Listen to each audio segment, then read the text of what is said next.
All right, you primitive screwheads, listen up. Ain't no rules. There is no plan. No safety net. Yeah, baby. The Three Nose Podcast. Oh, pitter patter, let's get at her. I need this so bad. There you go. Hey, Jason. My God, why it's so professional? Oh my God, my mouth was so full of glue. Oh my God! Welcome to the Three Nose Podcast. Oh, I'm Jason. Yeah. I'm perplexed. You saw me push the buttons, start the yeah. show, then you decided I need to take the most drawn out. Dude, we just had a pretty lengthy conversation. I'm pretty sure I just ranted for about a solid 5 minutes. That's beside the point. You want to keep this professional. You need to. Okay, you want to be professional? We're gonna go deep right now. Hold on.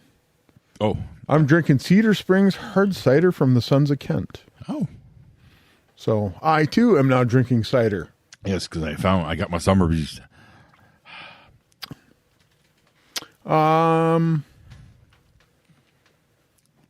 It's not a sweet, and it's not totally dry.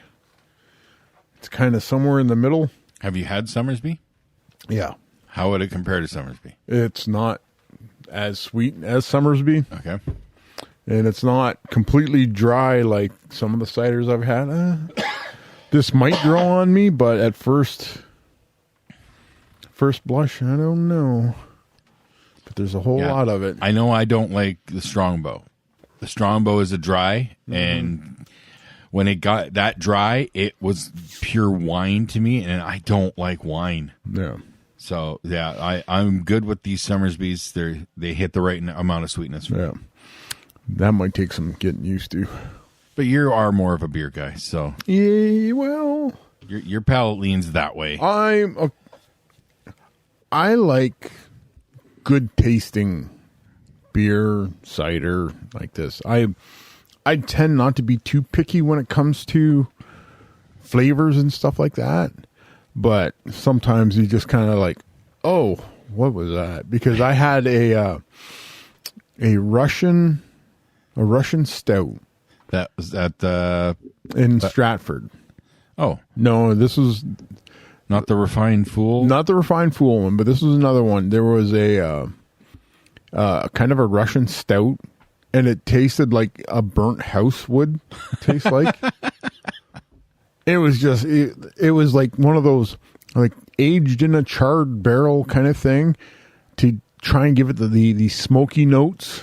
And it was just like, oh no, too much, and that is not good at all. I'm kind of tasting that, and that does not come across as appetizing. There's certain ways you can add like a smokiness to a drink, and it's really good. There's a thing when people are drinking Manhattans. They get a piece of wood and they start to char it, so it starts to smolder, and they put it in kind of a I've seen that thing. It's like a little gun shaped thing with a little hose on it, and they'll put like saran wrap over the top and then stick the hose under. And they'll fill it with smoke, and then they'll pull the hose out real quick and then keep it tight. Yeah. And they'll let it sit for like a few minutes for a while. Yeah. And some of that smoke flavor absorbs in. I've seen that done a few times. That's the ghetto version of how I've seen it done. Okay. But like I've seen ones like they've taken 2 of the tumblers of Manhattans, put it down like on a base, and they put the smoldering piece of oak on a thing, and they put a glass dome over it. Okay. And I said Same effect, really. same effect, but It's more theatrical. presentation counts. Yes, it does. So like I said, you can add smokiness to a drink to accentuate different. Not even flavors. just a drink. I've seen it done with a few things. Yeah. It's a good way to get a smoke flavor in rather quickly. You Yeah. just have to have the right means to do it. Right. So yeah, because it's I've seen it done on the Food Network, and usually it works. You have to know what you're doing. Yeah, That's probably like with anything. If you do, Yeah. If you don't know what you're doing, you're gonna fuck something up. I'm sure I've talked about him before. A YouTuber I really like, Mythical Chef Josh, from the mythical family. He does some stuff. He gets crazy out there, but he's so entertaining to watch because he's got ADHD. Oh, okay. And especially when he's working with a coworker named Emily Fleming. Okay. She is her own type of crazy. Oh, so you And- got my crazy accentuates your crazy. And there's been episodes where they get drunk, but they got demonetized because they took a drink of something on camera. So now, whenever they do it, it's I need to tie my shoe. Will you come down and help me tie my shoe? Yeah. Stuff like that. But he'll experiment with stuff, but he knocks it out of the park every time. Even though some of his techniques are really bizarre, Yeah. he nails it. It's like he gets into the science of it sometimes. It's similar to like what I got from Good Eats with Alton Alton Brown. I was thinking, as soon as you mentioned the science of it, I remember watching Alton. I think he was talking about chocolate chip cookies one I day. still watch them every night. And the science that he put behind how to make the proper chocolate chip cookie, I'm just like, whoa, okay, I never would have put this much thought into how to make. I watch them almost something. every night. That's the channel that we put it on when we go to bed. Oh, okay. And it's usually at around 11. That's Good Eats hour. Mm-hmm. And they've been doing it again. They've also been doing a revisited old episodes. Okay. So kind of like the old pop-up video kind of thing. Yes. A little bit of behind the scenes, but also a little, here's an update. Okay. Here's a little, you can try doing it this way instead a little bit, We've discovered a variation. Yeah. Oh, okay. Very cool. Yeah. Alton's been back to doing that again after doing the hosting stuff for a while. Yeah. He probably was like, I need to get back in the kitchen. So Yeah, I think really stemmed from COVID because he started doing a lot of fun stuff with his wife at home because they were stuck. So they were doing a lot of fun cooking, interesting cooking fun stuff, cooking just in their stuff. own kitchen. Fun cooking stuff in the yes. kitchen. Okay. Yes. I don't know. Come on. Hey, I'm certain there's going to be a baby boom. Oh, yeah. Well, there was the Children of the Corn. There's a good one. That was one of the first names I saw. Children of the Corn. Nice. Money. That'll fit on a T-shirt. Exactly. Imagine the franchising rights. Oh, movies. Oh, well, we got a lot of shit to talk about in the nerd culture. Yeah. But because we had a discussion outside, Okay. I want to jump back into that All because right, I think this is one of those weird questions. Okay. Lay it So, on me. Mike, With Jason. in your opinion, Oh, boy. by today's cultural standards, Yeah. would Adolf Hitler be allowed on YouTube? By today's cultural standards, would Adolf Hitler be allowed on YouTube? Yes. For about a hot minute. Okay. And then he would be over on Parler. right. Yeah. So he would So no, Adolf Hitler could not survive today's no. cultural fluidness. if No, you will. no. I believe once Adolf Hitler put out his first tweet about getting his brown shirts together and do the beer hall pushed, I think that would definitely get him canceled. Okay. In a most rapid fashion. So cancel culture's right when it comes to Adolf Hitler. As much as I disagree with cancel culture, they would definitely have more purchase Okay. with Adolf Hitler. Okay. Just so we're clear. Okay. Was there really that much of a cloudy situation about I Adolf was just Hitler? curious. Okay. Just curious. Because and it's not. Whoa. In no way, shape, or form am I endorsing Adolf Hitler. No. Yes. Yeah, absolutely. We're clear. No. Adolf bad. No. Yeah. Okay. Jason's going hypothetical. Yes, on this the, is completely hypothetical. Okay. And I've lost my fucking train of thought. Fucking. God damn it. Cherry bomb. Yeah. I don't know. Okay, yeah. So no, Adolf Hitler would not survive on YouTube. No, not YouTube, but there are other avenues that Yes. he could explore. Right. Yeah, there's options. Right. Unfortunately. Why? Well, yeah. No, why? I go with the argument. Just because you don't like what somebody says doesn't mean they don't have the right to say it. Right. Yes. So it's anybody can say anything. It's how those actions are acted upon. That is what causes the issues. Yes. So sticks and stones, sticks and stones. That's what it comes down to. Yeah. Yep. So you have notes I have notes. about a particular wrestling match. Oh, that you want to happened. go right to Oh, there? I don't No. know. You're the one that were talking about it usually- last night. Yes, I've got other notes too. Okay. but no, you're right. Which No. way do you want to go? Okay. So that's what we're talking AEW wrestling. Yeah. Now, so I decided to watch the AEW Rampage buy-in. Rampage is their Friday night TV show. Yeah. They did an hour free show on YouTube as a pre-show for their regular weekly TV show. Which the pre-show, all things considered, blows anything out of the WWE universe. Couldn't touch the pre-show.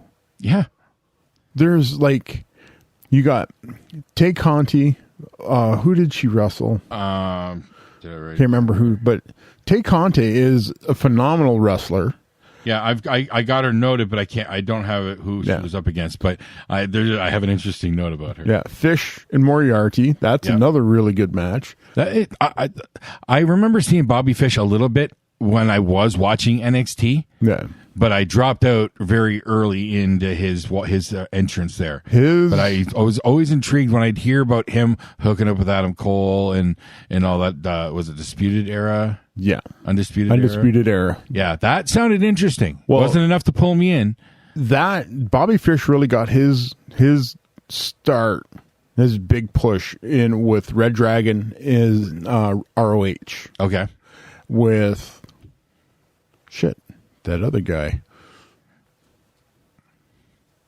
I can't remember. Anyways, Kyle O'Reilly? Kyle O'Reilly. That's it. So those two guys, Red Dragon, really hit the scene or hit their stride in Ring of Honor, and they did a lot of stuff in New Japan. Okay. So when Vince eviscerated his roster, Bobby Fish obviously ended up over in AEW, where he will definitely get a better chance to display his Yes. abilities. AEW's roster is getting very interesting now Yeah. because now they're starting to get rather full. So, now, but look at how much programming they're putting out there. And Tony Khan did drop that they're looking at opening up an AEW library. Yeah. So you might be getting some stuff that's not on TV, but like house shows and stuff like that. So Yeah. their programming is becoming a thing. They're Their they're library is talking becoming about a huge. streaming service. Yeah. They're looking at a possible streaming service. I don't see why they wouldn't go in that direction. Just look at this week alone, okay? They had their regular Dynamite. Yeah. Then they had the buy-in on Rampage Yeah. Rampage. Then they had Rampage. Yeah. Then they had Saturday Night Dynamite. Yeah. That's a lot of TV. A lot of TV. Plus Dark, Yeah. and they have another. YouTube only show. Yeah. X something. Oh, I don't know. I feel like there's an explosion. Oh, that's I probably think they're- NWA. I think they have two. Yeah. Well, they can load up YouTube, Yes. and they're going to be they're not going to go crazy with the TV programming, because you look at the model of what happened with Raw going to 3 hours, and that watered down the product, because you have so many hours you have to fill now. And that's a strain on the creativity aspect of what you want to do. But Raw went to 3 hours. It's just a money grab. So AEW, I believe they're doing all right for themselves. They're getting sponsorship. They're getting out there. They're getting names.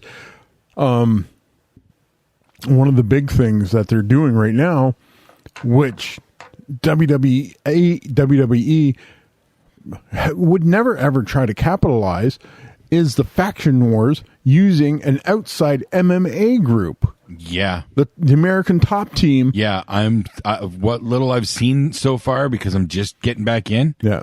That's impressive. Yeah. The shit I'm seeing. They've got American Top Team working with AEW. They have George Masvidal is a UFC, like a big thing in the UFC. You got Junior Dos Santos. You got Paige Van Zandt. You've got a bunch of these high-ranking, big-name MMA guys are now in AEW in the ring in a limited capacity. Yes. Because you don't want to have an MMA guy in a wrestling ring gets lost and he falls back on instinct. Yeah. Because somebody's getting smashed. I caught the online the Jericho and Hager and Sammy Guevara, versus America Top Team. Did you see that knee from Masvidal and Jericho? Yes. Fucking murdered him. Yes. But prior to that, just before Hager and Dos Santos did a table spot outside, the cameras totally missed something big. Sammy did something. I think he did a dive to the outside. But we saw nothing, and there was no mention of it by the commentator. No. That's the problem with that. You've got so much going on. You got, you can't focus. But they didn't mention it at all. I'm wondering if it was a botch in some way. It's hard to say. It just, the fact that there was, they almost went silent for a few seconds. They probably just like, oh shit. Yeah, and I'm thinking it might have went bad, or looked bad at least. It probably looked bad because everybody ended up back in the ring at some point in time, and everybody seemed hale and whole. So I think he was just kind of like, oh, that was maybe from their angle or something. Yeah, that was far too clunky. Especially Sammy's getting a massive push right now, so they're going to protect Sammy. Yeah, he's the TNT champ, right? Yeah. So they're going to protect Sammy like big time. So if Sammy did something that looked like shit, they're going to like, didn't happen. Look over here. These two big giants are killing each other. I'll admit it. I'm kind of digging his style. Like I know he's typical flippy and all that, but there's something about the swagger. I think working with Jericho has been really, really good for him. Brings out, imagine that, a 30-year vet. Yeah, who knew? Who knew? Like having some guy that has been at the top. Yep. At or near the top for the better part of his career as a guy that's helping you develop, you're going to learn a few things. Yeah. So, and he's worked everywhere. Yeah. And he knows how to work. And everywhere. The best part about Sammy, not the best part, but Sammy fucked up hard and bad, and he got slapped hard. Like he almost got canceled. Well, is that? It was, I don't think it was a Me Too thing, but it ended up, he said something that was just like, oh, dude, no. It was just an off-color comment. Okay. And everybody's just like, really, dude? You're going to go there? And he goes, I'm sorry. I was young and I was stupid and I shouldn't have said it and I'm bad and I understand what I said was like, just deplorable. I'm sorry, but he was smart enough to get in front of it. Okay, and he's just like, you're right. You're absolutely right. I should not have done what I did, and I apologize for it. This is going to sound weird, but I think I remember a good chunk of this story, and it brings in something else to mind. Yeah. So, it looks like Sammy's coming through just fine now, at this point. Anyway. I think Sammy gave up his pound of flesh And like Sammy did his time. Okay. And now they're going like, you learned your lesson, right? And Tony Khan's going like, we really want to do business with you, Sammy. And I'm digging this that they're still doing the thing where he's doing the camera, the picture in picture. Yeah. With the signs, the Love Actually signs. yeah. Cutting a promo via cue card. Yep. So, That's freaking genius. yeah, it is. It is. Like Genius. it's one of those things where they're giving an opportunity to these guys to be creative. And the guys that are coming out on top, Stark is another guy that's doing that stuff. Yeah, I remember I remember seeing him on NWA. Yep. And then when he popped up in there, I'm like, okay. And then he was different from his NWA. But here's the thing. Ricky Starks, his best friend in the business is the Undertaker. Oh shit. So if you're going to learn from anybody in the business, learn from the Undertaker. How the what the fuck? For whatever reason, Ricky Starks and the Undertaker became best buds. Really? Best buds. And Ricky's like, okay, Mark Calloway, like, what do I do? And Mark took him under the learning tree, and we have Ricky Starks. Wow. Yeah. So was he trained by Taker? Or no? Nope. He Starks was like, who should I learn from? Okay. And you go to like a guy like The Undertaker who's had a career from everywhere. Yeah. And he is like a god in the WWE universe. Ricky Starks doesn't fit the WWE mold. No. But he fits everybody else's mold. So you take that education that you're getting from The Undertaker and you apply it wherever you go. Him working with Taz doesn't hurt. No, that doesn't hurt at all. So yeah, like that's AEW. I know I was heralding them big time when they first popped. because you were a big fan of the Bullet Club. Yes. And when they were first out of the gate, it was a big elite Bullet Club infomercial, Yes. for lack of a better term. Right. But somewhere along the line, they flipped the switch and they actually became a viable wrestling company. Yes. Not solely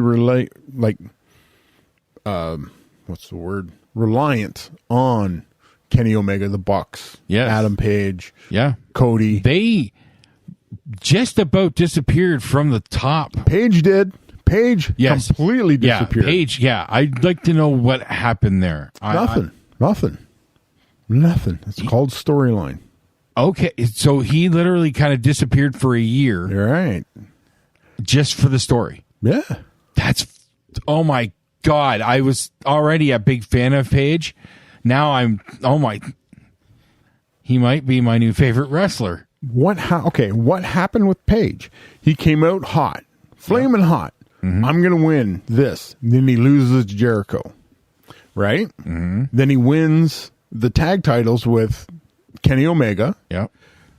and then the whole arc splits, right? Yep. Page, for whatever reason, starts to fall off, starts losing himself, starts doubting himself, Does the drunk angle. starts drinking, loses his friendship with the Elite, and he starts floundering by himself. And he gets picked up by the fucking misfits of the misfits of the Yes. Dark Order. Yeah, I was still watching BTE when that happened. Yep. When that was starting. Yep. So Page gets an opportunity to shoot a shot again, and he fails. That's when he disappeared. Okay. So everybody's like, you forget about Adam Page for a while. And then when his music hit at that buy-in as the Joker, the roof flew off that place. Mm-hmm. There's a promo that Adam Page did after he came back Like I think it was on the most recent Dynamite or something. Okay. The perfect promo. Okay. I will have to look that up. Yeah, because he's talking about, yeah, I did this. I was talking about cowboy shit this and cowboy shit that, and I failed everybody. But then I went home, and me and my wife, we had a baby girl. That's the most cowboy shit anybody can do. Oh, damn. Oh, shit. Yeah. And he goes, I could still be at home, but that's not what I'm all about. I'm all about the cowboy shit. Coming back, I'm here to prove myself. Take the championship that I was destined to have. That's real cowboy shit. Watch that promo. This is a career-making promo by Adam Page. Yeah? It's fucking like, if the dude wasn't over already, he's just like, yep. He just hit the He turbo. He just figured it out and Lit the fuse. Like he basically the metaphorical rocket that people strap on other people's backs to shoot them to the moon. Mm-hmm. Adam Page goes, I'll take this, thank you very much, and puts it on his own back. Yeah.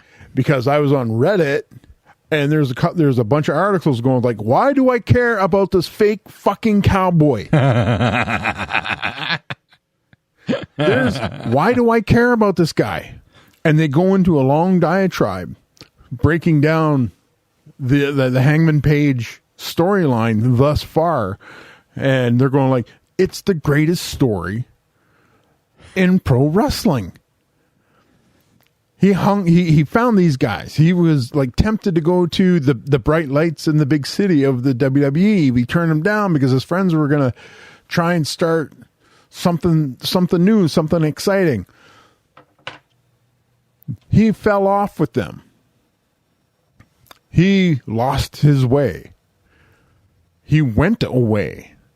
Then while he was away, he found himself again. Now he's back to redeem himself. It's a redemption storyline. Everybody fucking loves redemption storylines. Yeah. So Adam Page is about to become something really big. So it's going to be fun to watch how Hangman Adam Page. I'm so glad they've got me back in. I'm coming back in. I pay attention through the news, what's going on. I watch what I can. Like, I'm not going to pay to watch wrestling anymore. But I will be able to watch the important parts of what's going on. Yes, thanks to YouTube and whatnot. Right. You can get the highlights. Right. So I can get this phenomenal promo from Adam Page. Yes. I can get Bryan Danielson versus Minoru Suzuki. Yeah, I can we'll get to that. Yeah, we can get clips of CM Punk versus Matt Sydal tearing the fucking house down in the first half hour of a live TV show. Yeah. Commercial free. Yeah. So that's how much stock they're put in CM Punk and Matt Sydal. Yeah. So Sydal had that stumble, right? Like that his big debut, and he fucking screwed the pooch on that, and he's just like, oh fuck. Yeah. And but he busted his ass. Yep. Yeah. He said he acknowledged it. He said, yeah, I fucked up bad, and it's not me. Really, it's not me. I can do all this other thing. And he got to have that match with Punk, and people that says, "Hey, I can do this. Look, I can do this. I'm good. I'm really good."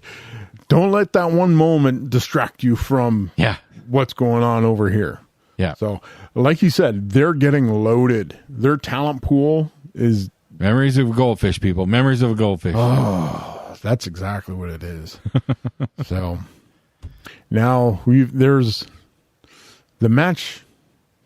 You want to talk about it? Yeah. Okay. Oh, yeah. Lay into it. Well, you texted me Was it Saturday morning? Saturday morning. Saturday morning. The only text I got, only indication of what was going on was the text, all caps, 3 exclamation points. Holy shit!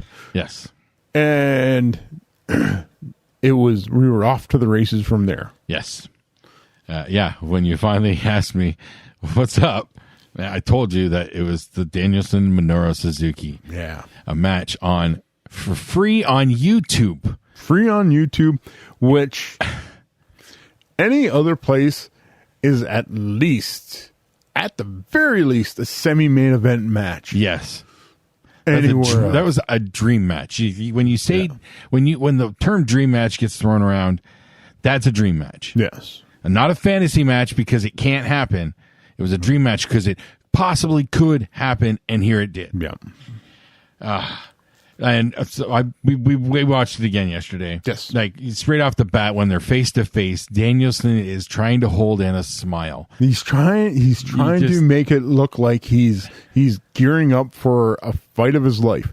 He is. Yes. But he also knows that he's in the fight of his life against one of his heroes. Yep. And he knows he's going to have so much fun in the process. Yes.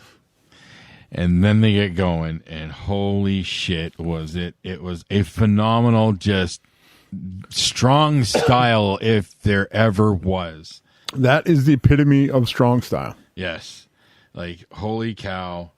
And then they have the obligatory, and the first of numerous, as I recall, trading the blows. Yes.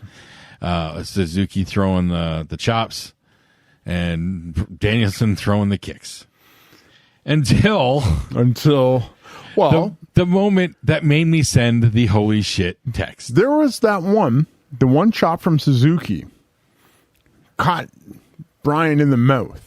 Yes. Did you see that? Yes. It was just a little off target, and it's just like, or was it? That's where the cut came from. Yeah. No. Oh, the cut did come from the forearm? Cut from came the elbow? from the forearm. Okay. Yeah. Because that was the final shot.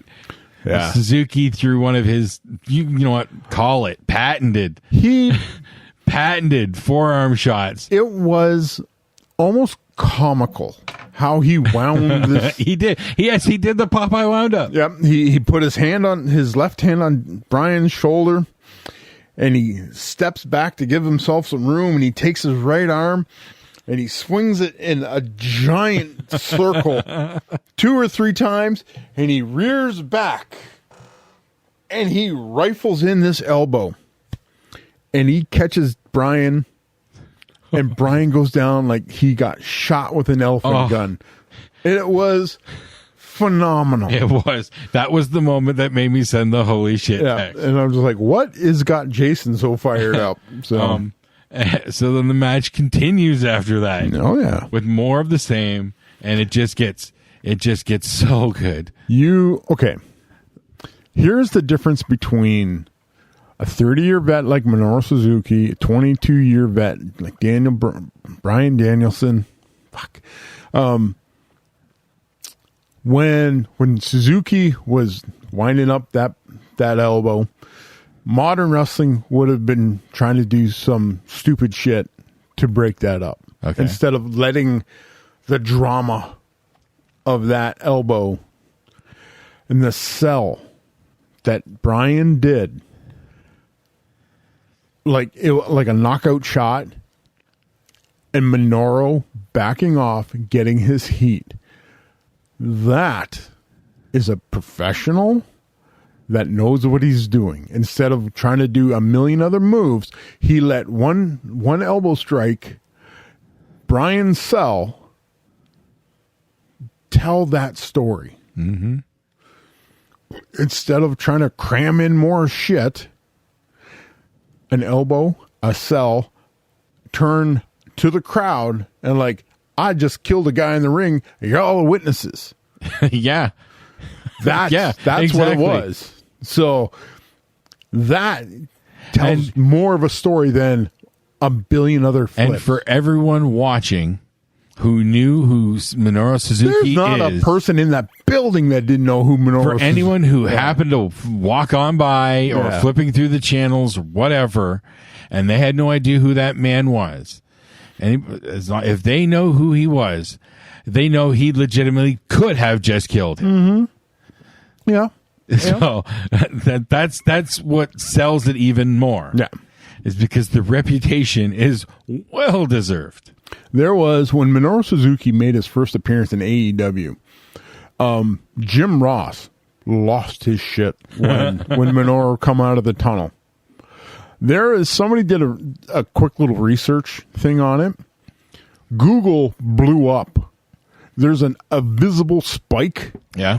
of like people searching for who Minoru Suzuki was the second after Jim Ross in No AEW. surprise. Yeah, it just like bam, it took No right off. surprise, because Yeah. the North American markets haven't had the easy full access. The casual fan Yes. wouldn't know who Minoru Suzuki was. Right. A hardcore wrestling fan knows exactly Yes. who Minoru Suzuki Right. is. So But those casual fans have friends and so Right, on. right. So right. So you get those casual fans when you have a guy like Jim Ross losing his shit over a dude that's not Stone Cold Steve Austin coming out of that tunnel, yeah. you're gonna go like, what's all going on here? What's making this racket happen? So I better find out who this Japanese dude is. I remember, I can remember the feeling of listening to Jim Ross call his first Minoru Suzuki match for New Japan. Yeah. Oh my God. He could tell Ross was, I think, actually concerned for his opponent. Should have been. Like, I think there was genuine concern Yeah. in Ross's voice. Well, I don't doubt that at all because there should be. Yeah. There is. They call. Do you know what they call Minoru Suzuki? What? There's a nickname that they have for Oh, no. Minoru Suzuki. Oh, no. Murder Grandpa. Oh my God. It's funny because it's true. Yeah. Holy shit. So, Murder Grandpa. Murder Grandpa. Yeah. Oh, damn. Well, Murder Grandpa and Bryan Danielson, they just tore it up. And that match, it had so much going for it. Yep. Just with the great chain wrestling Yep. and then all the striking. But then they had a little bit of fun Yep. playing the crowd, the hulking up. The hulking up was fantastic. They both did it too. Yep. Like, just come on. Put that. Okay, Suzuki does the Hulk up, and then Danielson just boot stomps him in the face. Yes. Like, oh my God. But then turns it around, and Danielson's getting up. He's hulking up, and it just, Suzuki just waffles him. Yeah. Like, it was. And stomps him in the head with his boot. Stomps him in the head. It too. was crazy. They did the exact same thing. Yeah. And they just flipped it, and everybody's going like, "Give me more of that, please." But then Suzuki was just having fun. Oh yeah. Like, it's the first time I saw him smiling in the ring, and it wasn't like his sadistic, I love this violent shit. Oh, he loves this violent shit. I know. But- the smile he had this time, it was him just having fun. Yeah. Just having fun. Yep. And then I started getting this feeling, the way he, because I don't know what he's yelling at him or anything, and just the look on his face. This is the note I have here. I kind of got the feeling that Suzuki might have been treating him like, hey, you used to be good, but then you went to play in the kiddie pool meat grinder. Prove to me you still got something. That's a distinct possibility. That was the real vibe I was kind of getting. Yeah. You think Like, you still got it in you? from what you've kind of described with Suzuki's reputation and whatnot, he seems the type that, he remembers him from back in the day. Let's see if he's still got something or did. Can you still go, kid? Yeah. Yeah. Oh yeah. I firmly believe that was one of like a situation that came up. Mm-hmm. Talking about that match, somebody did a review online, and they're talking about the thing that I was most scared of in the entire in that entire match was the ring post when Suzuki hit it with his head. Because I thought for sure he was going to get up and murder that ring post for hitting him too hard. I said, that's fucking brilliant, dude.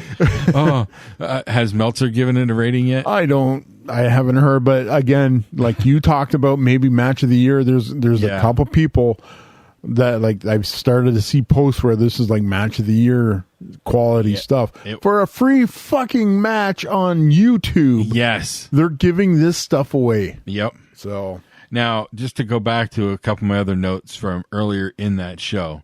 Yes, I did like Teconte, but her finisher, and it reminded me of something. So she gave her opponent 4 running pump kicks from each corner, and then hit her finisher, like a kind of modified DDT. Okay. Like I can't describe how she did it, but it had this weird like hammerlock hook or something. Like, oh, it was weird. Yeah. But the 4 running boots, it made me think. It reminded me of why I think AEW works for me. Yeah. Because when you get combinations like that, and then some of the moves that some of these the tag team, like Private Party, I've seen some other tag team moves that are just they defy gravity, right? Mm-hmm. I'm watching real life WrestleMania 2000, the old video game. You are from the N64 because the customization of the characters, I made move sets kind of like her 4 running boot stomps things. My favorite combination, my whole finisher when I hit it, it probably went on for a good 60 seconds because it had this like 2 repeating strike combinations, like the buzzsaw strike from Tajiri. Yeah. And then something else that was like long-witted and flippy, and then like it was ridiculous. And that's what AEW is like. Yeah. I'm getting video game level customized finishing maneuvers. That is the epitome of modern wrestling, because everything is all they do is play video games and wrestle. What Impact Wrestling tried to do with the character of Suicide, right? AEW did it unintentionally with everybody. Yes. So there's no doubt that AEW has taken the youth movement, for a lack of a better term, of modern wrestling and taking it, and we're going to run with this. And it is so different than the WWE product. That's what's attracting fans. Mm-hmm.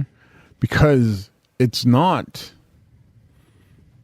different. It's exciting. It's not boring. It's wrestling. There's some wrestling. Okay. Let's not get too crazy. Okay. There is I'll give some you that. wrestling on that show. I'll give you that. But I just want to, that reminds me when Danielson did his first promo in AEW. And he made clear with a very loud statement, I am a wrestler. Yeah. Because what were they called back over in Superstars? No, they sports were entertainers. Sports entertainers. Yeah, not a lot of use the wrestling word. Yeah. There's a lot of guys in the WWE right now are trying hard to get fired by using wrestler a lot. Yeah. Johnny Gargano is one of those guys. He's good. Yeah. I still, looking back, him and Ciampa, first they get thrust together as that tag team DIY, and they were really good. Yep. But their match in the Takeover, the 205 tournament, Cruiserweight Classic. Oh, Cruiser Classic. Yeah. They had a match in the semifinals. Yeah. And this is when they were tag team partners. That it was a phenomenal match. And everybody thought they were going to tease at that point of Ciampa turning on him. Yeah. And they didn't. Nope. And Sometimes there was a brilliant little story that they told, but their match was phenomenal. Yeah. Sometimes two good guys, teammates, get thrust into a situation where okay, we are in competition. We are in healthy competition with each other for this thing. May the best man win. Yeah. So, like, the way you do babyface versus babyface, it's simple.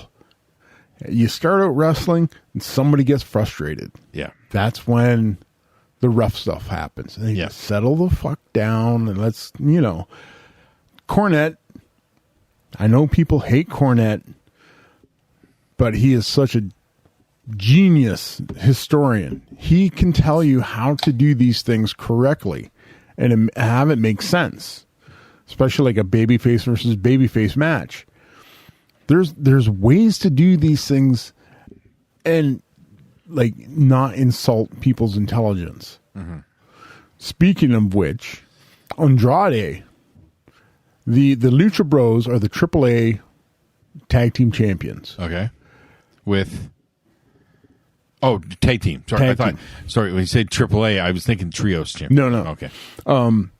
So Andrade entices the Lucha Bros into a AAA, put the AAA titles on the line. Okay. Introduces a team called Los Super Ranas. Okay. Come out in like generic green and yellow gear and stuff like this. Okay. As they're walking out, CM Punk is doing commentary, and he goes, "Holy crap, that guy looks exactly like Dax Hardwood from FTR." Oh, shit. So- That's what that is.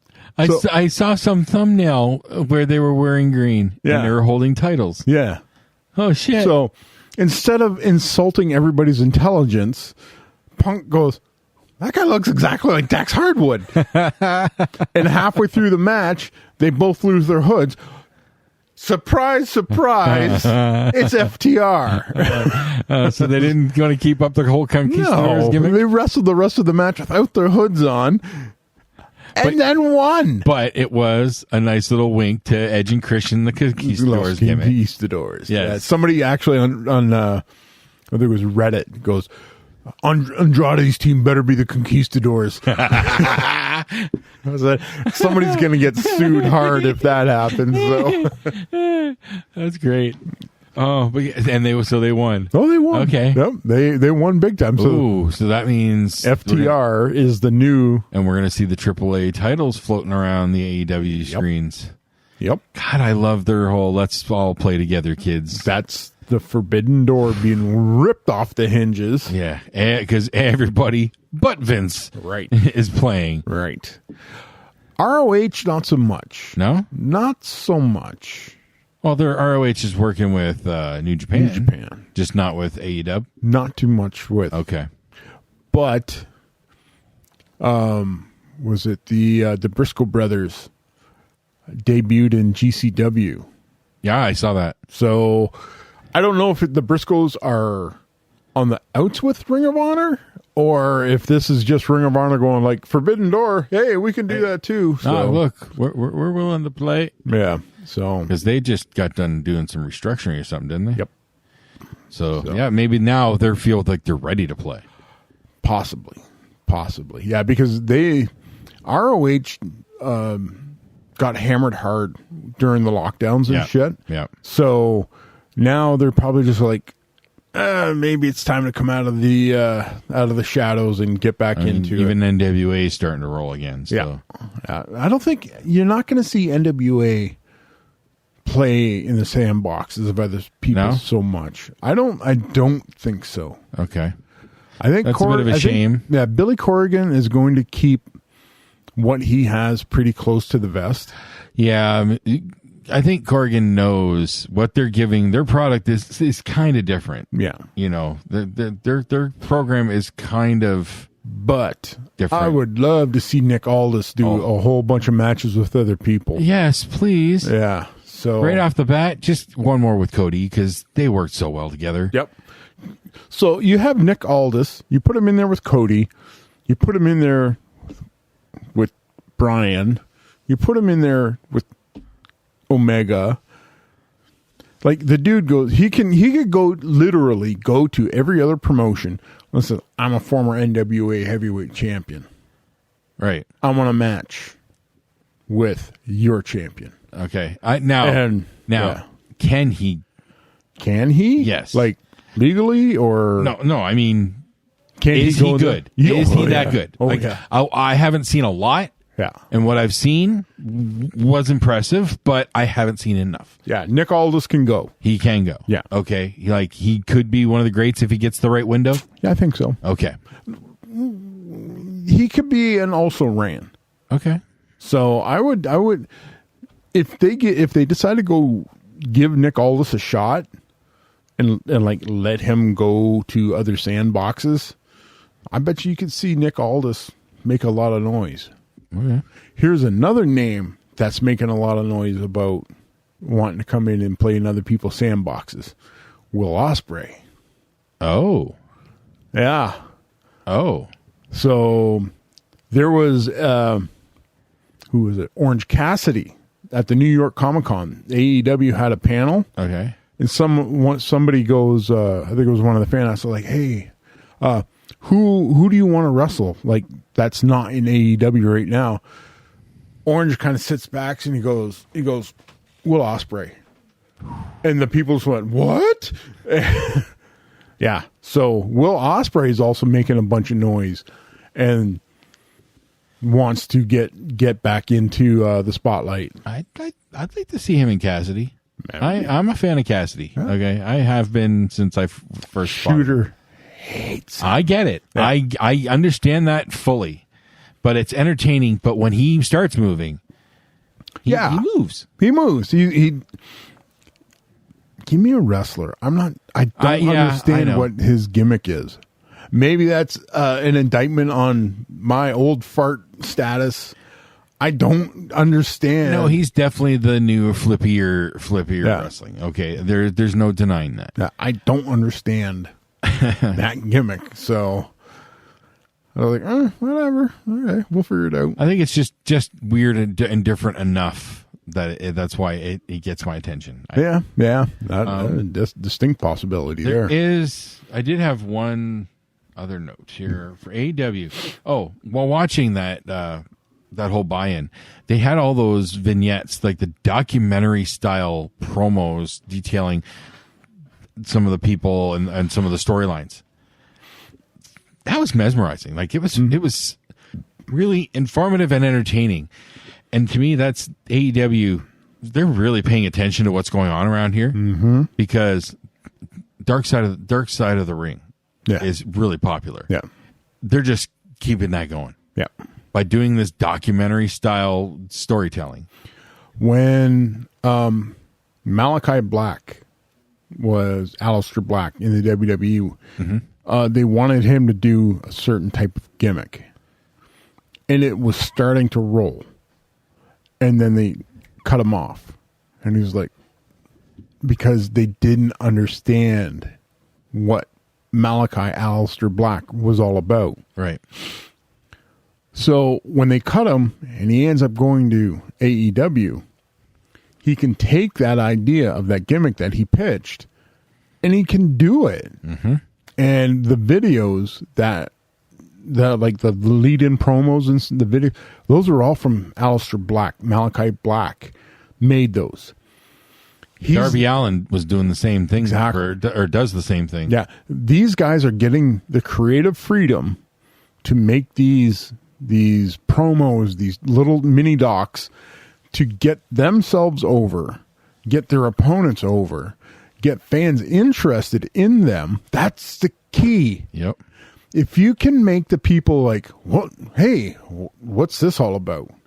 That interest Sammy draws. Guevara's got his whole YouTube or Right. whatever Right. thing he's streaming all the time. Yeah, see, that's the thing where the WWE just is way behind the curve on. They don't understand the social media aspect Right. of these And guys. now they've taken all control of that. Right. So they'll Because- never fully understand how No. to use it right. No. And if you look at guys like Matt Cardona, or Zack Ryder, I'm well aware. Yeah. I was a huge fan of his Z True Long Island Story Right. channel. he was the guy that, like, he is the guy that had the eureka moment. And if you were going to do a thing where you're going to get a guy and you're going to push him via like online popularity, Matt Cardona, Zack Ryder was the guy. He should have been world champion based on online presence and stuff that he does. Yep. Nobody in the WWE understood what they had. And when it came down to it, because they didn't create it, they didn't understand it, they cut it off at the knees. Yep. He sold the YouTube channel to the company. Yep. For whatever reason. And then they destroyed it. Yep. They drove it in the ground because they didn't create it. If Vince doesn't create it, it gets killed. Vince doesn't understand it, it gets killed. That's that machine. That's the WWE machine. Triple H was catching on. Yeah. And then he decided to have a heart attack, and they took NXT away from him. And we get fucking Nick at Night NXT. Yep. And I'm like, who creates this stuff? It's Vince. Yep. All his old timer cronies get in his ear. Again, he didn't create it. That NXT was all H's creation. Yep. Vince didn't create it, didn't understand what H had built. Because as we saw with every time they'd pull somebody up to the main roster, they would just destroy them. Yeah. Yeah. So yeah, it's sad. It really is sad.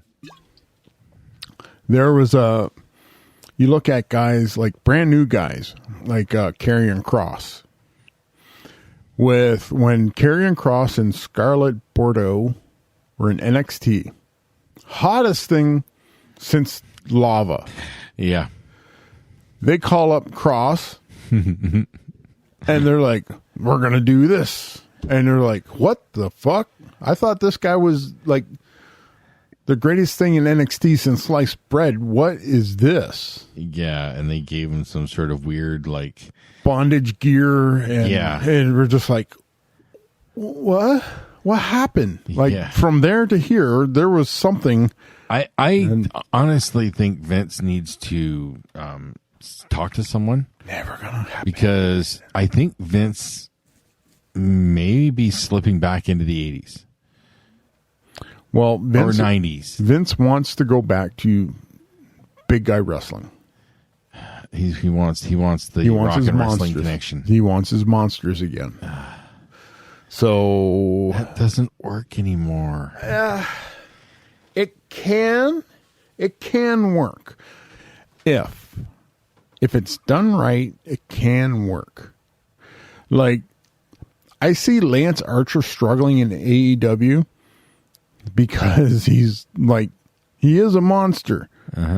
He needs other big cats to make him competitive. Yep. Because when you throw him in there against, say, the Young Bucks, it's just like, well, the logical part of my brain says the big fucking monster is going to squish Kevin Nash in the world, or what was the three ring battle royal? World War III. Yeah. Kevin Nash in one of those years where he's in the ring number 2 with all the luchadors, with all the cruiserweights. Yeah. And he cleared them all out in 10 seconds and sat there.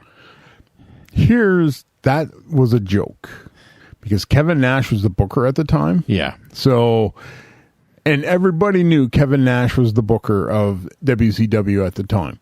So when it comes to, Kevin Nash is now in the second ring with all the luchadors, everyone's like, well, that fucking figures. So, but it was an inside joke that wasn't so inside. Everybody knew it was, so it was a backhanded way of saying, yes, you are right. You know that he's the guy that's writing all this stuff. So does it make it right? No, but it goes along with him, Nash, the one day assigns all the pyro to his entrance. What? Yeah. He was Booker the one day, and he gave himself the biggest pyro entrance. Like, the pyro itself lasted probably like 2 minutes. It just wouldn't stop. And he's standing there with the biggest shit-eating grin on his face, like, see what I did? That kind of thing. So, Fuck, what a dick. Oh, shit. Those are the kind of stories that just, wow. Yeah. And you don't question it. You just know it's true. oh yeah, absolutely, it's true. All right, let's get into some deep nerd shit. Fucking Squid Game. Yeah. Yeah, I finished Squid Game today. What'd you think of that? First, I had to get through episode 6. That was a fucking gut punch, wasn't it? Oh my God. Episode 6, which Ganbu.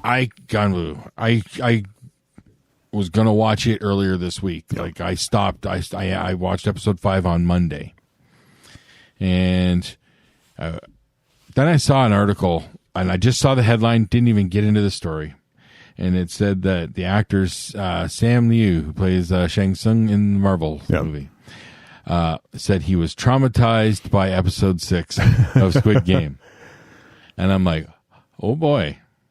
So I was leery to watch it all week.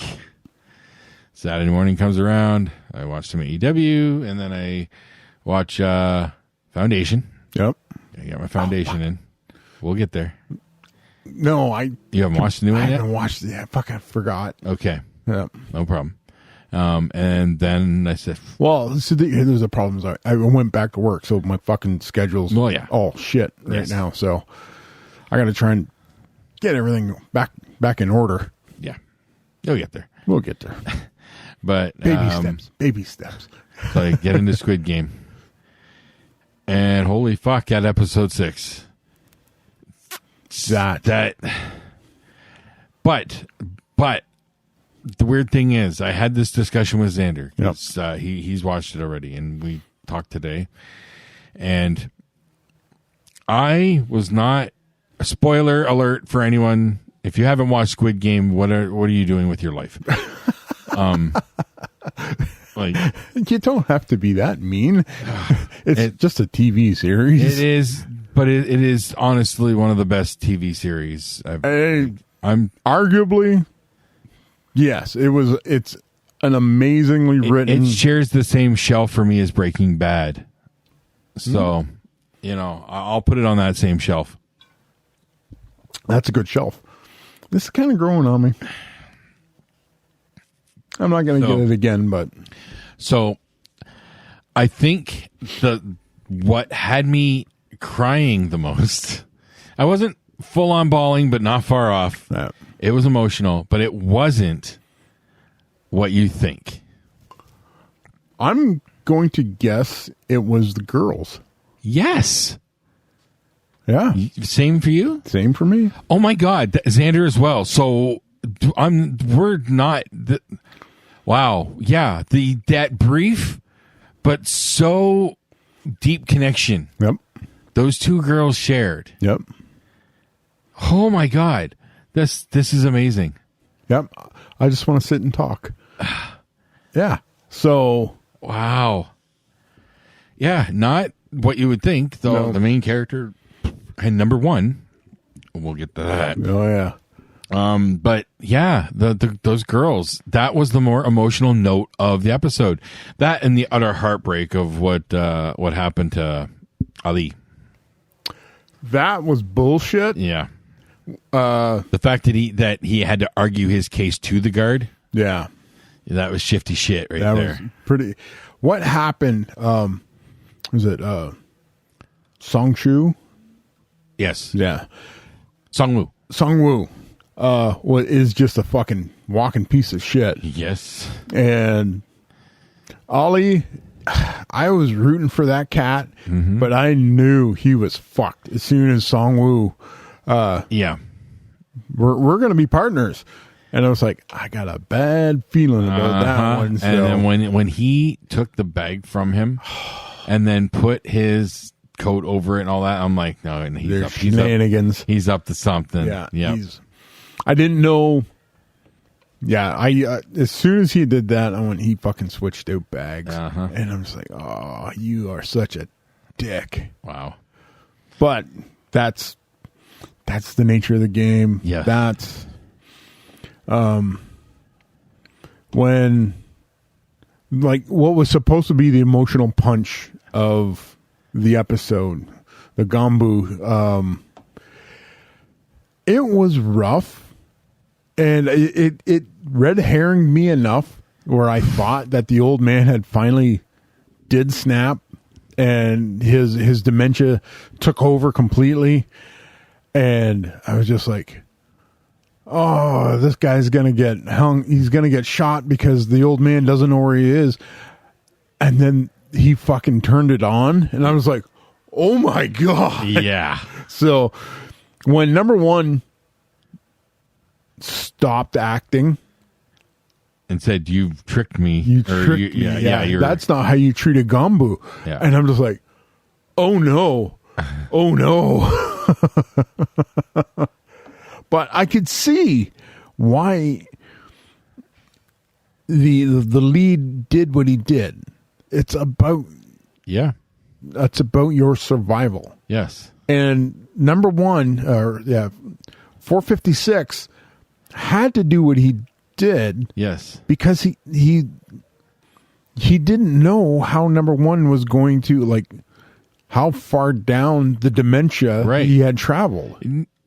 For all intents and purposes, number one flat out told him at the beginning that he basically expected to die. Yeah. Yeah. Like that was set fairly early on. 456 just wasn't believing that. No. But at that point, when you get to episode 6, at that point that was him convincing himself, I have to. I have to do this because he's already resigned himself. Yep. But at the very end of that, when we didn't see the body, I went, aha! I didn't know. I call bullshit. No. I call bullshit. Okay, the whole show. What do they do? I call bullshit. They show you that person dying. They show you bullshit. No. What do they do? What do they do? Nope. I'm not. No, I can't. Okay. The emotional gut punch of the girls. What happened? You saw the girl get killed. Yeah. What happened with Ali? Saw him get killed. Yeah. Right. Number one. We didn't see the wife. Remember She the wasn't husband up and there. wife? The husband and wife? Well, no, they would not have shown that. But by Okay. your logic, they should have. In that case, that might have been too much of an emotional punch for a husband and wife team to do that. That could have been too much. Yeah, I'll give you So that. they're not going to show that. I'll give you that. But when you do a very, very expensive crane shot out of that building. Okay, I'm going to give you a tentative pass on this argument. Okay. Okay. I am going to pull the trigger on watching one of those. Here's what you might have missed on Squid Game. Okay. Just on that episode. Yeah. Okay. And if they spot that too, that will corroborate your. But you didn't. I know, but to say that when you didn't see the body, You didn't see the suspected body. something was fishy.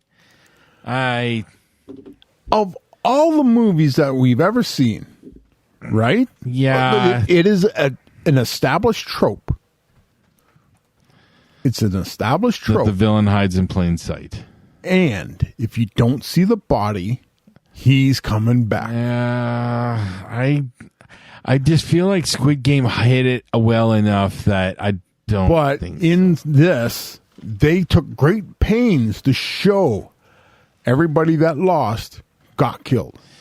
Yeah, maybe. I'm not sure if that's entirely true. If they showed every single, You can't show every single, but as we just said, we didn't see the wife of the husband and wife. okay, but that's one of, Right. of how many. Right, yeah. So that All that 455. right. So that the wife might be the exception to the rule, where the Gambu one, it as soon as that, I'm just like, okay, not that, but it gave me suspicion Okay. because they took great pains Okay. in not showing you. All right. I'll be honest. I obviously was not looking for that. I wasn't either, but as soon as it happened, Okay. I got very suspicious. Okay, but again, I'm going to be looking for a corroboration Yeah, just yeah. To give it a little more weight. All right, so I'll let you know how that goes about. Okay. Now, so the finish that series. Last night, SNL. Okay. Rami Malek hosted. Ooh. Rami Malek. He plays the new Bond villain. He was Freddie Mercury in Bohemian Rhapsody. Oh, Mr. Robot. Mr. Robot. Okay. It was a pretty decent show. Okay. Okay. He doesn't do comedy, and that was part of his monologue. He's known for drama. Yeah. He's got one look and all this stuff.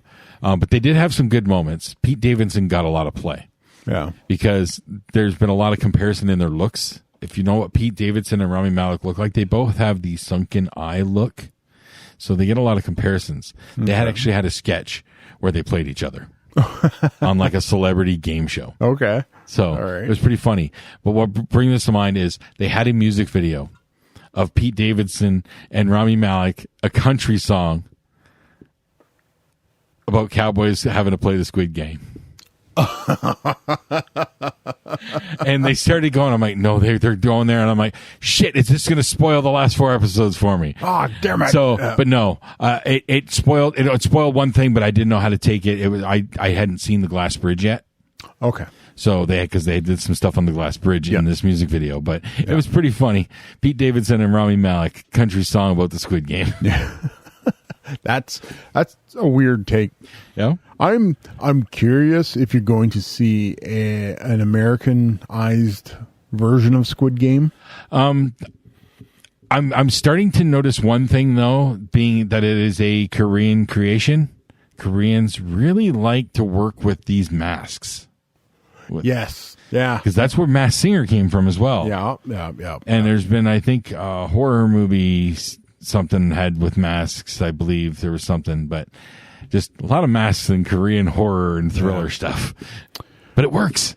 It does work. It does work. I did like when they were doing like some of the behind the scenes stuff with the leader of the bad guys. Okay.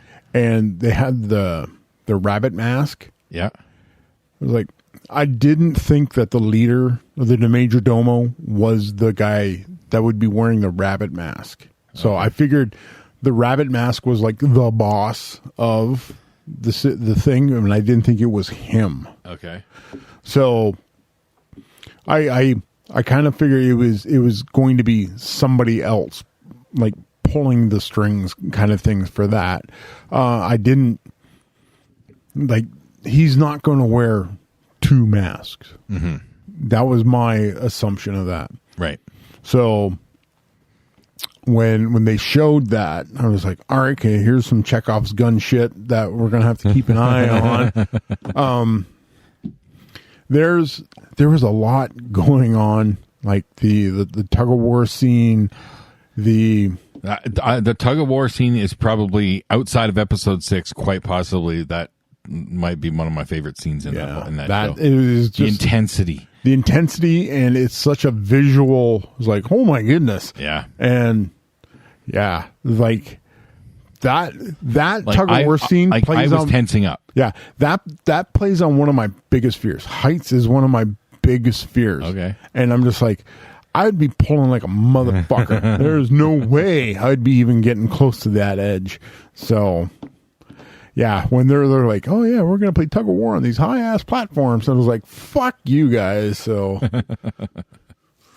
No, there's a lot in that series. You can just the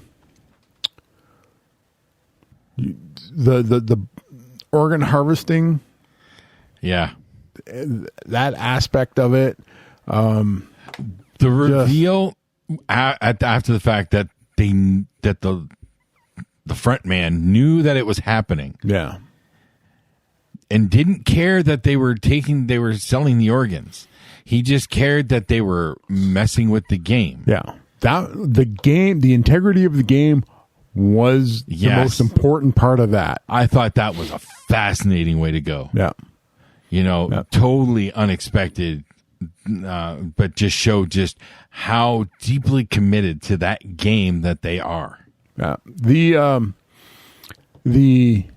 whole idea of the headman punishing by turning those dudes into a fucking human mobile. Yeah. And it's like, wow, he's not messing around. And this is definitely an example of, hey, toe the line. Mm-hmm. Don't fuck up the game. You do whatever you want. But I was just like, whew, okay. Yeah. Yeah, that was some pretty brutal shit. Yeah. And then, we get the finale. That whole dinner scene. That the glass bridge scene. The glass bridge scene was when Crazy Chick takes down was it the Duxton? gangster. Yeah. Yeah. Oh my God. I thought that was awesome. She was just insane. Absolutely. When I knew she was going to be okay from the Marvel scene when she didn't have a partner. Yeah. I knew that she wasn't eliminated. No, it was like, well, I said it wouldn't be fair to her.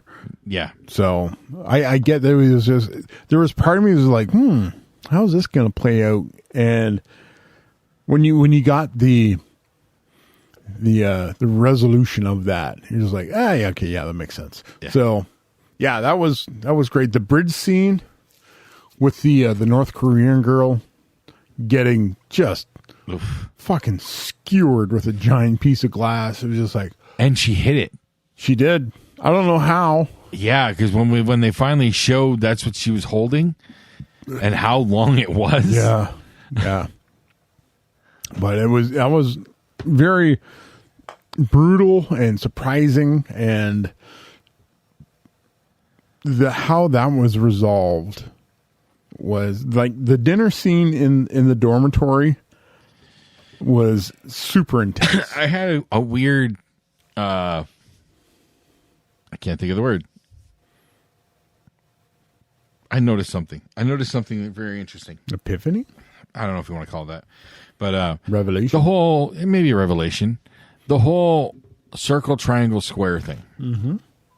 How that is that is the backbones, basics of all Geometry. Yeah.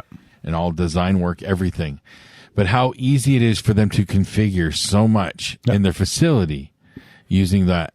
Yep. Because if let's say they had only 2 people for the final round, they could have used the square and had them opposite sides. Yep. If they would have had 4 people, square works again. Yep. If they would have had any different, the circle would suffice. Yep. I thought that that's the forethought that goes into the design of this show is like somebody really thought this step through. You get the attention with just having the shapes there because it looks like a PlayStation controller. Exactly. So, okay, now we're watching a video game? Yeah. Yeah. Which, could that be coming? What did you think of when the cop discovered the archive and how long that this has been going on? I suspected this was not a new thing. Yeah. It was just too well run. But 30 years? Damn. Yeah. Damn. Yeah. It was just like when he going through the stacks of the archives, he was like, oh my God. Yeah. So, but we talked about this before, is Sure, that's 30 years. Those people went missing and nobody cared. Yeah. Yeah, because, as when we get into the epilogue of the story, there's no mention about Song-woo. Like, Nope. there's no mention between them. Like, did he tell the mother? No, he just dropped off a suitcase of money and a kid and fucked off. Yeah. Because it was... How do you say it? He goes, this is the money that I owed Song-woo, Yes. and can you look after this kid? Yeah. And that was it. Mm-hmm. And that was it. And he walked off. Yep. And she didn't question anything about that. Now, mind you, she just opened up a suitcase full of money and her probably thought process was somewhere else. But I just thought it was funny that she was yelling after him and she was like good 20, 30 feet away. yeah. That briefcase would not have been there. Nah. Oh, no. Nah. The North Korean kid would have went, yoink, and out of there. So yeah,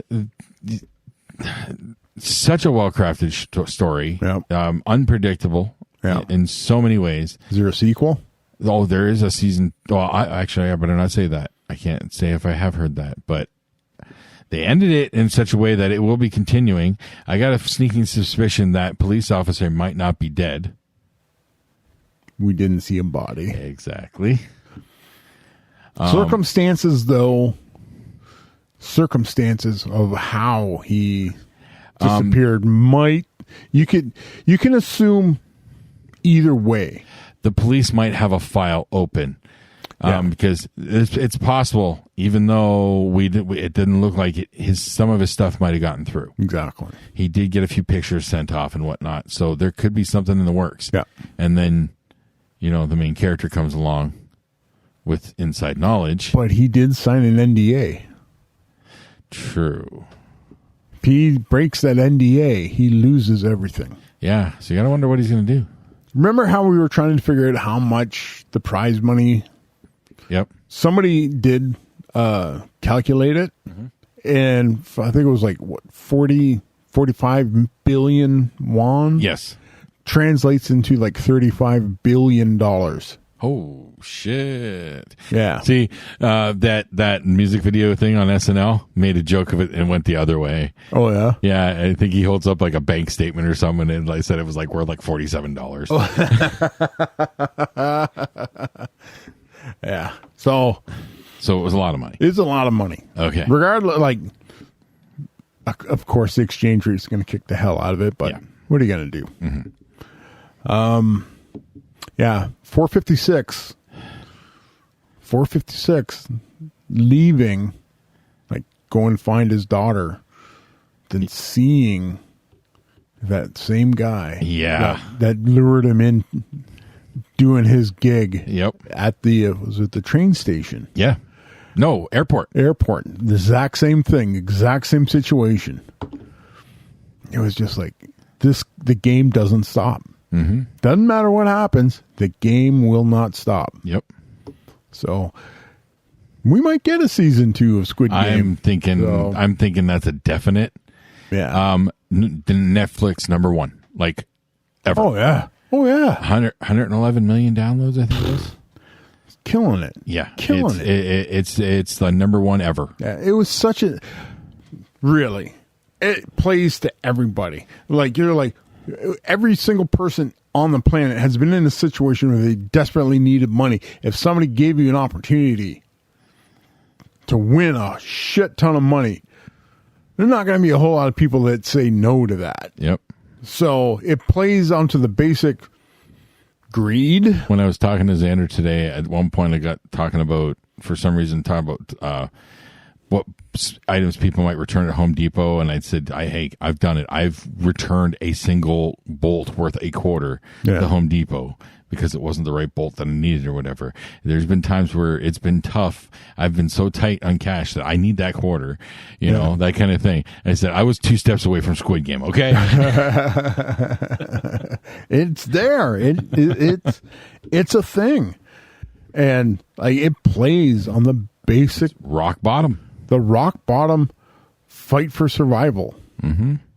And they said it showed like 456's dire situation. Mm-hmm. And it just kept getting worse for 456 even after they elected to stop the game. Yeah. And like I said, it almost looked like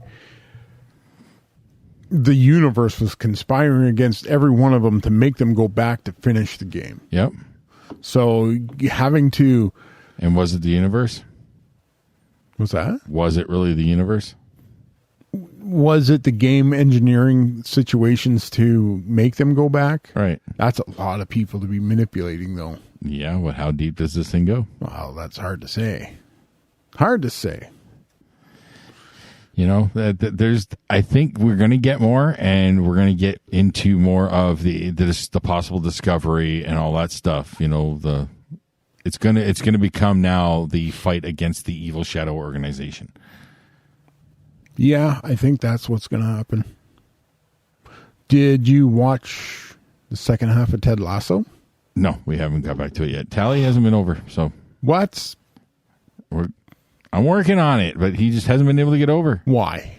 I don't know. He had stuff going on, and Krista wasn't home a couple nights, and Watch it. work. We will be. Watch it. I'm really glad. Like Squid Game kind of pushed my level for binge watching. Oh, yeah? Yeah, I don't like to dive that deep that quick. Stuff gets lost a little too easily. I will agree with you on that statement because when I powered through Ted Lasso, I lost a bunch of it, especially second season stuff.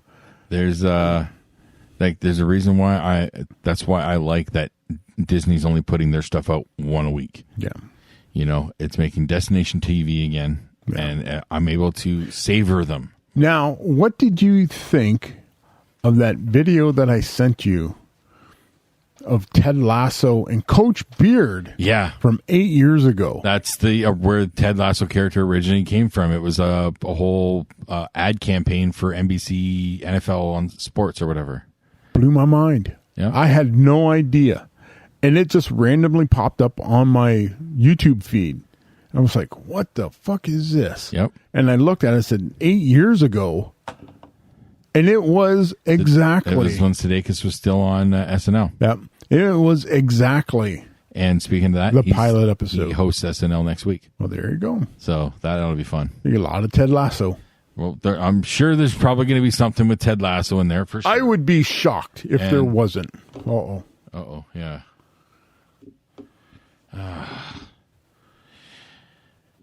I'll get back to her in a few minutes. Yeah, I'm sure there'll be some Ted Lasso, but it's going to be the first time he's hosted since he's left the show. Yeah. Do we got to go? So, no. Sure. No, it's just my sister-in-law asking me a question. I can answer her in a bit. Okay. It's not a rush. No. So How do you stop bleeding? I would hope she knows that better than I do. She a nurse? No, but she's older and wiser. Air quotes. Is that how that works? I guess. You don't be old and wise not knowing how to stop bleeding. Yeah, something like that. Yeah. I lost the train of thought. We were talking about Ted Lasso. Ted Lasso. Yeah. So yeah, we got to get back to that. Sudeikis is on SNL this week. On week. SNL next week. Yeah, we're looking forward to that one. SNL's been pretty decent. They haven't had anything truly horrible so far. 3 episodes in. Kim Kardashian was surprisingly better than you would expect. Well, considering I don't expect anything out of Kim Kardashian. I watched it solely in the hopes that it was going to either A, be surprisingly good, like a surprise, or it was going to be a train wreck. And we got the surprise, which was refreshing. Okay. Really expected a Elon Musk-esque train wreck. Oh, gotcha. Because that one was rough. I heard. I don't watch SNL. We do. It gives us something to watch. My favorite segment is Weekend Update, though. I still like how they do the news stuff. And Colin Jost and Michael Che are fantastic together. There you go. Especially with I think they do it for the Christmas episode, like the last episode before the Christmas break, and then the last episode of the year. Okay. They give each other jokes. Like they write a joke for the other one to say. Gotcha. Che will go to deep levels to try and get Jost canceled. Okay. It gets bad. And Jost has to say it. Yeah. Okay. I got it. So it's a nice gimmick that they've been working up that's really popular. But everybody knows it's a gimmick now, so nobody's going to get canceled off of it. Yeah, hopefully. But you never know. You never know anymore. Okay. Yeah, you never know. So, But yeah, so yeah, that's SNL. all right. Okay. I remember I had something. I sent you a text that I wanted to talk to you about. Okay. I finished reading Ready Player 2. Ready Player 2. So that I've read both books, Okay. watched the movie. You're familiar with the movie. I'm only familiar with the movie. So you're familiar with the haptic suits that they have to wear to enter the Oasis. Yes. Okay. In the second book, they've the technology has increased to the point where they can put on a band, like a headband kind of thing, Okay. and they still enter the Oasis, but it's more of a neurological link, Okay. and they can actually they feel more instead Okay. of okay. But here's the part: You get stabbed. Do you get stabbed? you feel the stab, like That sounds horrible. there's like the protective layers in that, like you like Okay. you feel like the knife kind of touch you, but you're not feeling like the penetration of the blade into you, that kind of thing. Okay. Are you all right? I'm fine. Okay. So what they do with these headbands, they, as soon as you log in, the system scans your brain and encodes you into the memory banks. Okay. The whole system is based on you as a person basically get digitized and enter the Oasis. Okay. At some point in the history of this, Halliday had scanned in Kira, the female kind of his love interest kind of thing. Right. Scanned her into the Oasis without her permission. Oh. So basically, there's a perfect digital copy. This Of her. explains. This explains the at the end of the movie. What are you in the room in the movie? Right. Okay. Yeah. So here's a copy of. Right. So Right. the whole thing of the book is there's a quest to restore Mercutio. That's Kira's D&D character, the siren. What has happened is Halliday uploaded himself into the Oasis as well. Okay. But he figured that with his flaws, his mental flaws, he took parts of the data out of his upload. And that kind of made his upload a little psychotic. Oh shit. So are we It's my sister-in-law. She needed the Netflix password. ask your wife. So I sent her the password. Yeah.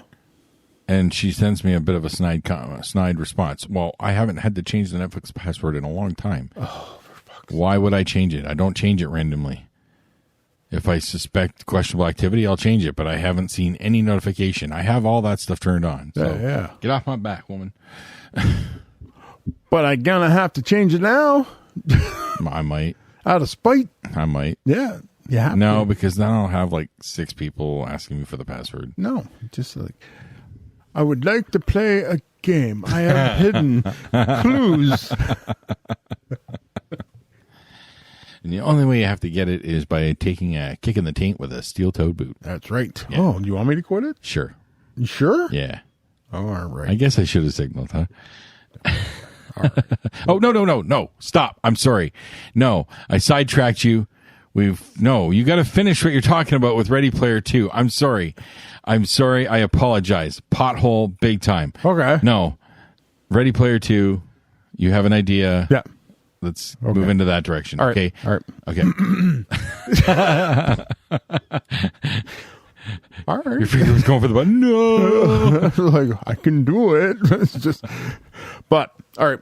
So the whole thing is they take a scan of your neural network and they store it. Okay. That way, if something goes wrong, they have a copy of you. Okay. Now,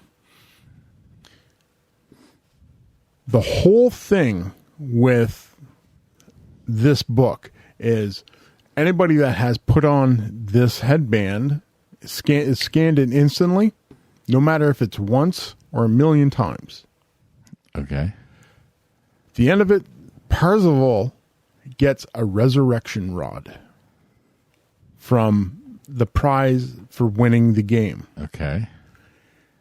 He can resurrect people, their avatars, from the memory that is stored inside the hard drives in the Oasis. Okay. So, Og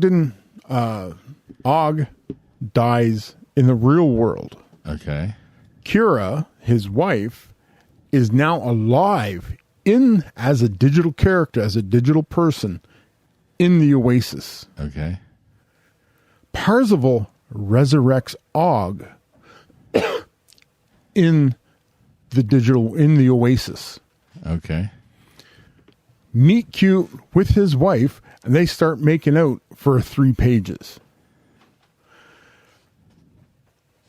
Artemis goes through a list of all the people that she knew.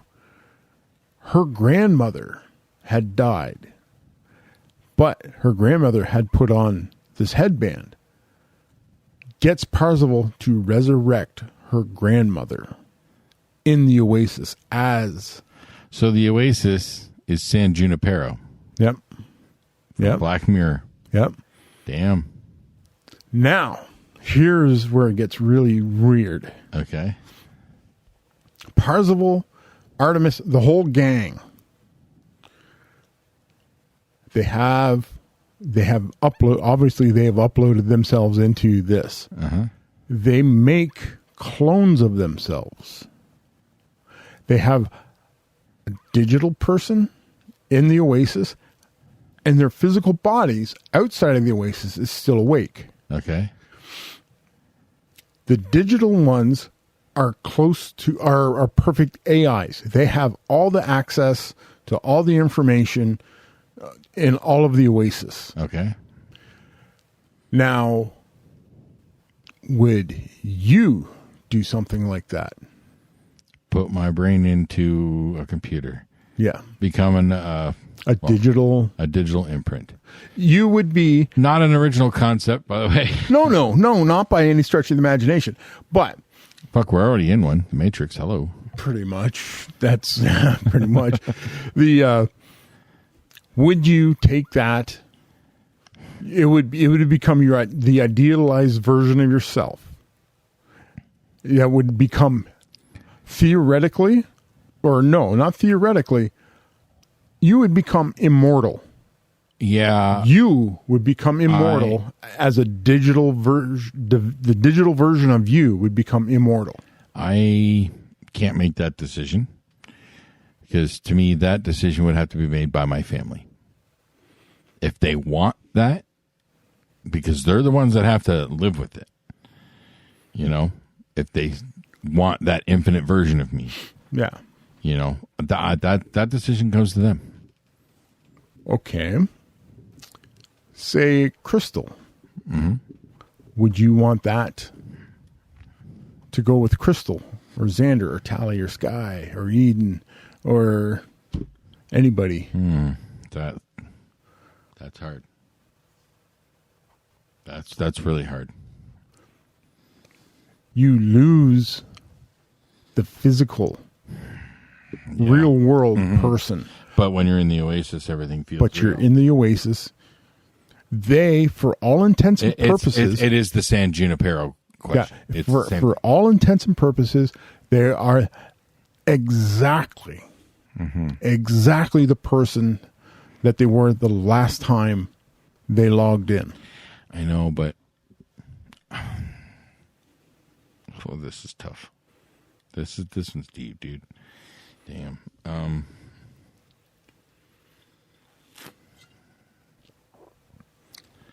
I didn't I say this is going to require some brain cycles to think about. Oh my God. Because I'll tell you, in the book, they didn't even think about it. It was instantaneous. And again, this is not an original concept. I've seen versions of this, and I've seen this exact scenario. I'm going to say no. You don't want to be. No, because as long as I'm still alive, I'm going to know. Yeah. This is just a copy. Yeah. You know, the real thing is gone. There won't be anything new from them, kind of thing. Not in the physical sense. No. But in the Oasis. The Oasis is its own thing. Right. You know, and I don't think so. No, I can't. I don't know.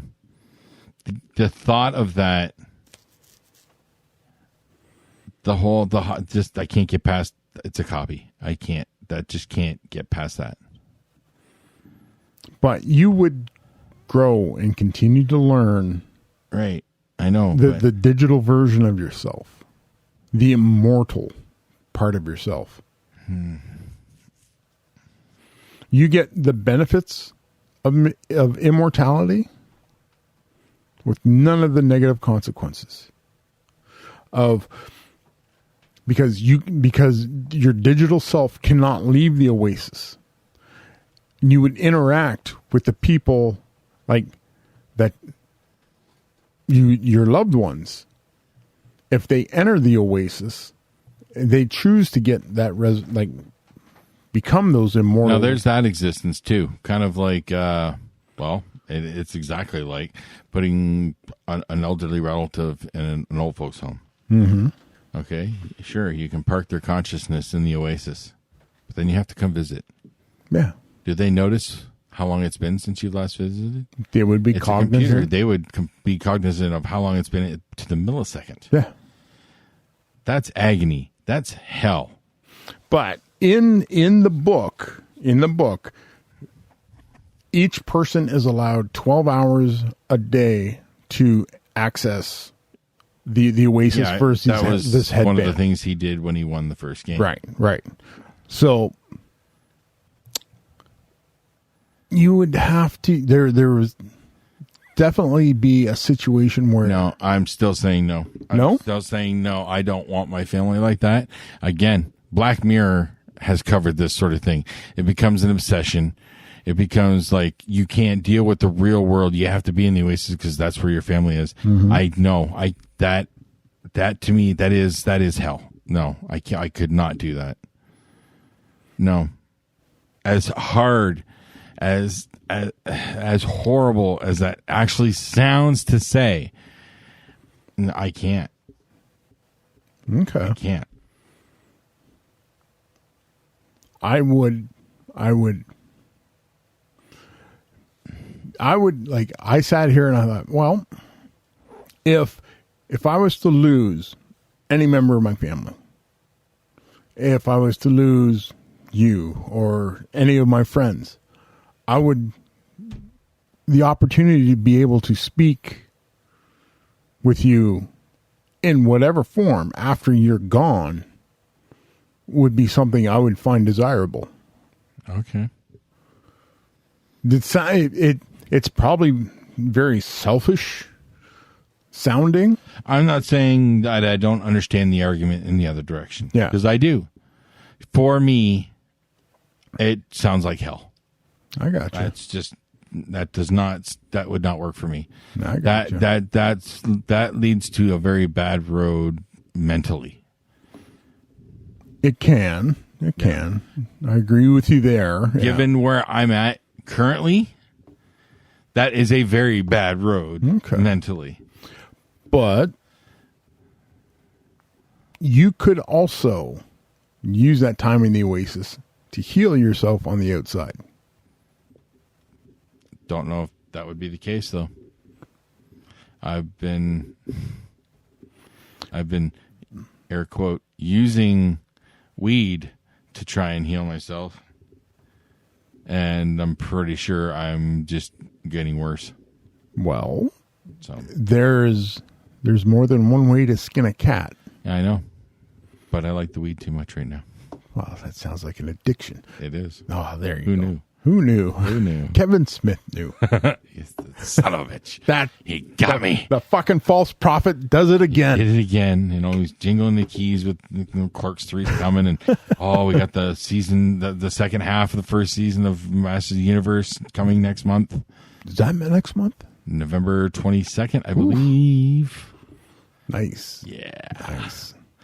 Yeah. But there was something else coming up very soon that Spider-Man's in December. yeah. What was coming up? Oh, this is a kick in the taint with a cold boot. This has been the Three Nose Podcast. Thank you for listening. You're still here? It's over. Go home. Y'all come back now. Cheers.